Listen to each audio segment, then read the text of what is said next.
Pero también nuestra corresponsal Madeleine García se encuentra en Caracas, en la sede de la Cancillería. Allí hay declaraciones de Jorge Arriaza, canciller de Venezuela. Adelante, Madeleine.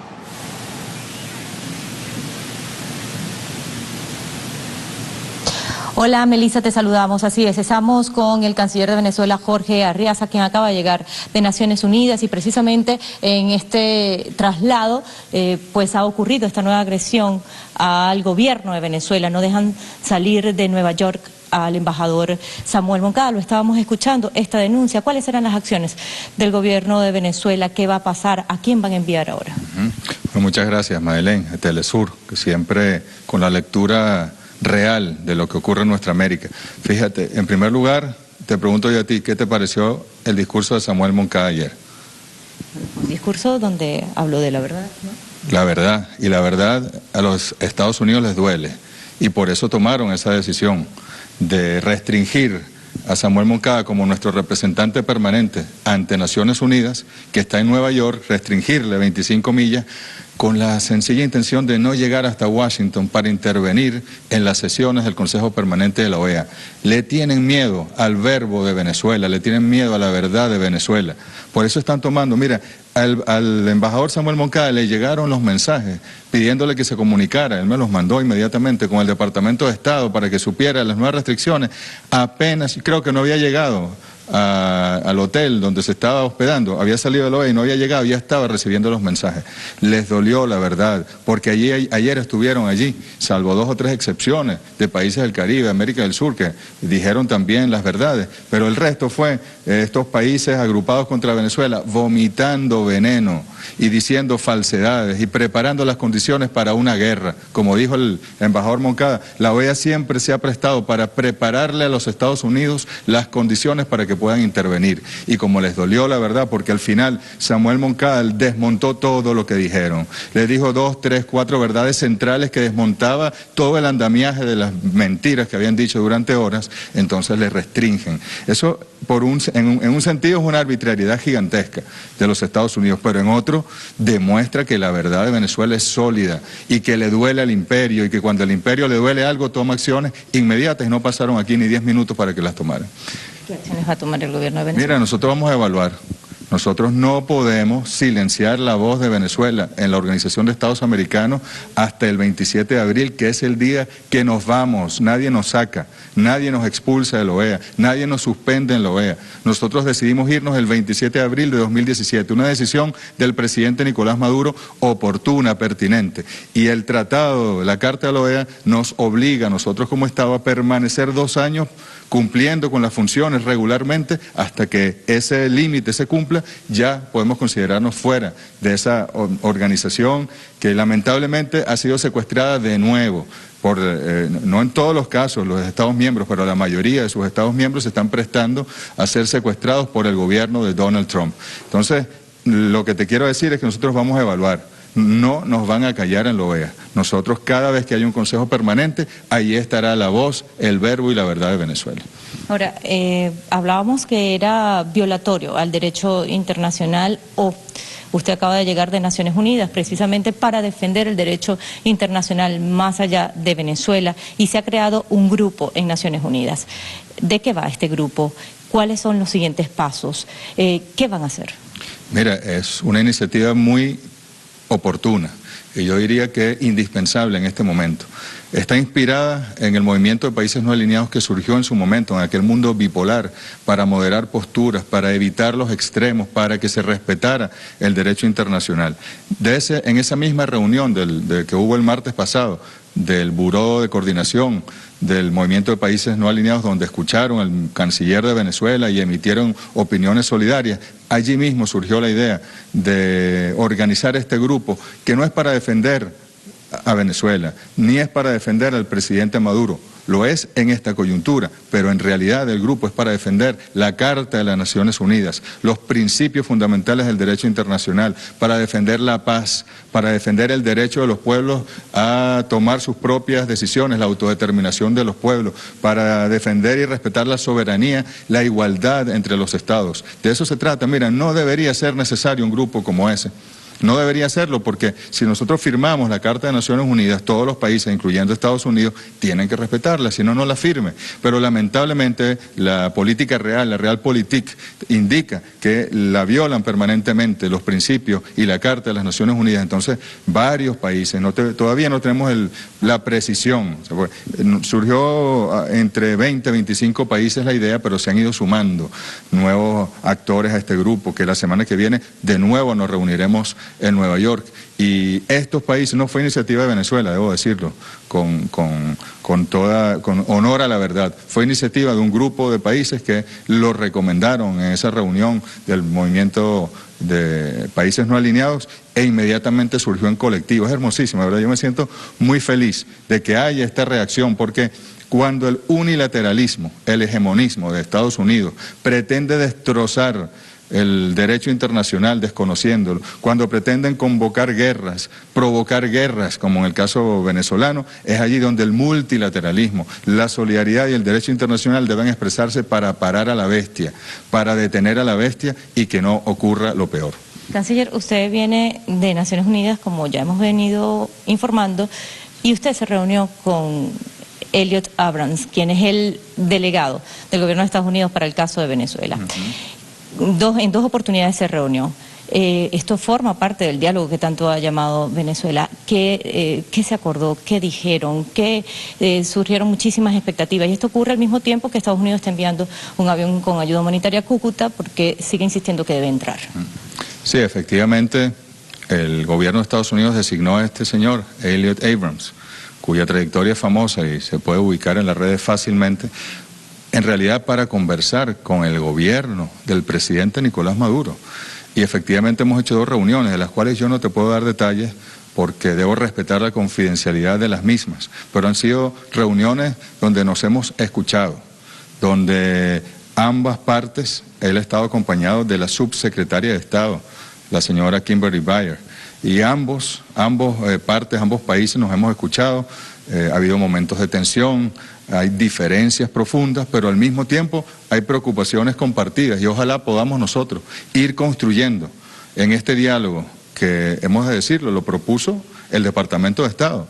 Y mira, yo te puedo mostrar aquí, yo lo traje en mi pasaporte del ministro del Poder Popular para las Relaciones Exteriores, ¿no?, de Venezuela. Aquí está. Y yo tengo aquí la última visa, dice, ¿por qué me la otorgan? Reuniones oficiales con el Departamento de Estado. Official meetings with the Department of State. Aquí está el tipo de visa.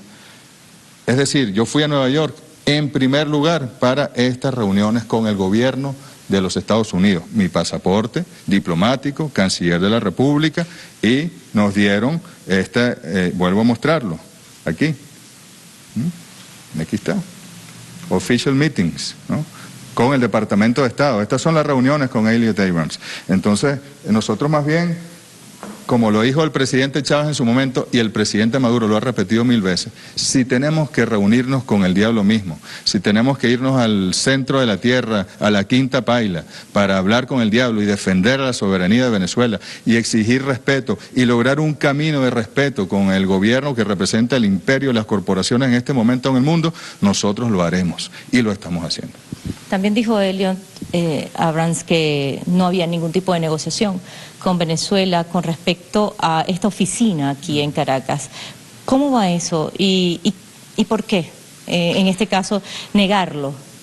La oficina de intereses, fíjate, yo sabía que esto iba a salir, nosotros nos sorprendió en la interpelación que le hizo el Comité de Relaciones Exteriores del Congreso de los Estados Unidos a Abrams. El señor, cuando se le preguntó si estábamos negociando una oficina de intereses, lo negó. Yo vuelvo a mostrar, miren, aquí está, esta es una nota diplomática que nos envía el 26 de enero,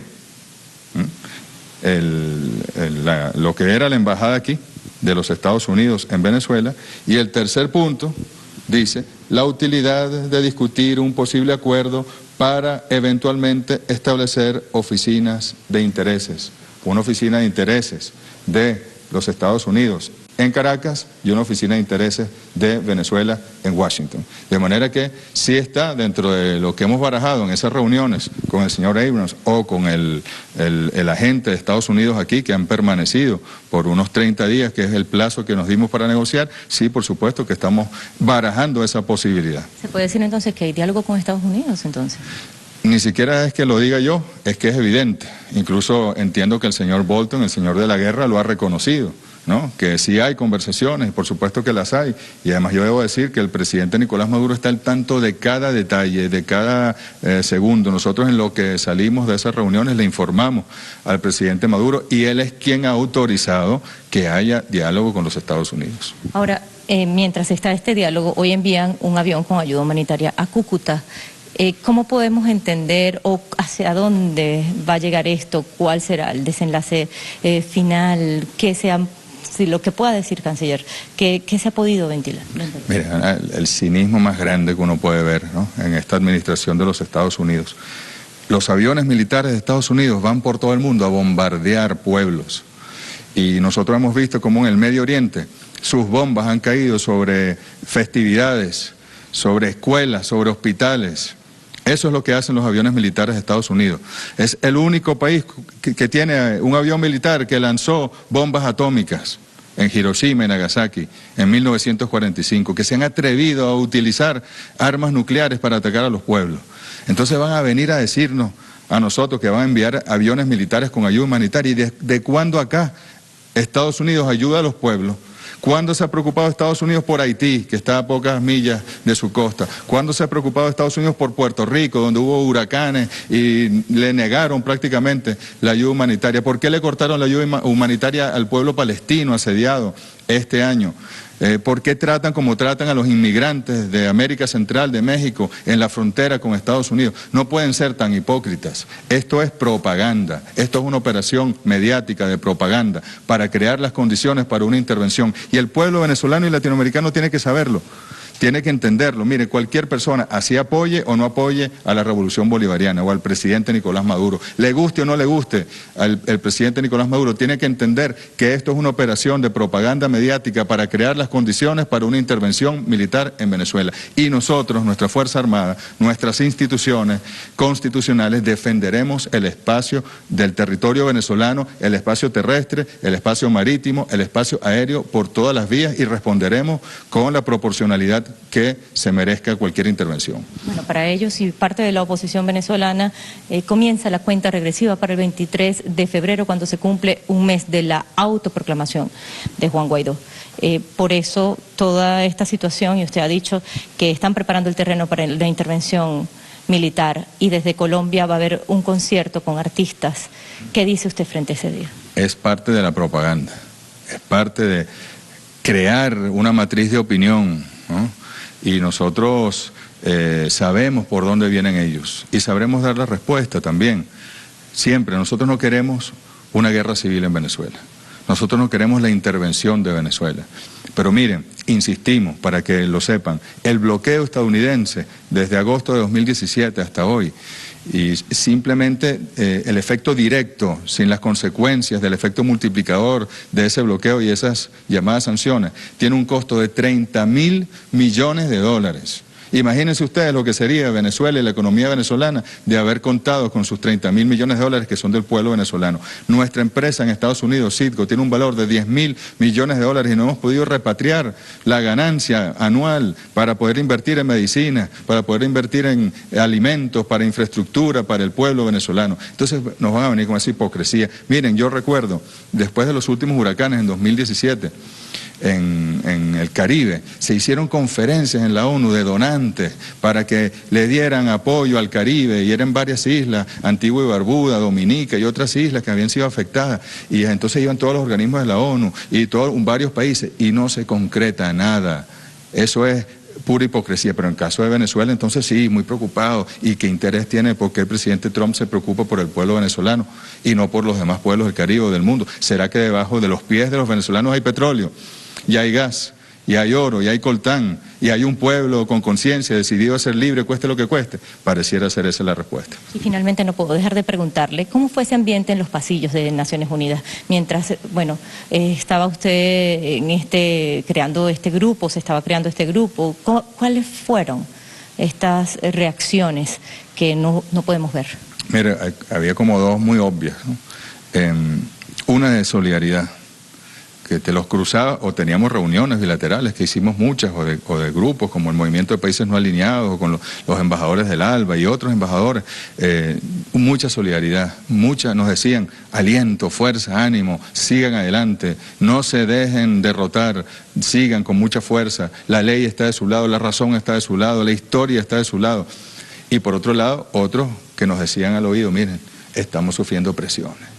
El embajador de Estados Unidos estuvo ayer en la Cancillería, van semanalmente para que nosotros reconozcamos la ficción esa, el señor ese que se autoproclamó presidente de Narnia. Y bueno, nosotros estamos resistiendo, pero la presión es tremenda. Entonces imagínense ustedes, el gobierno de Washington haciendo presiones en pequeñas islas del Pacífico, en pequeños estados insulares, en países que no tienen ningún tipo de relación con Venezuela. Y vean la obsesión y vean a su vez la desesperación de Washington, porque no puede ni podrá con el pueblo venezolano y con la revolución bolivariana.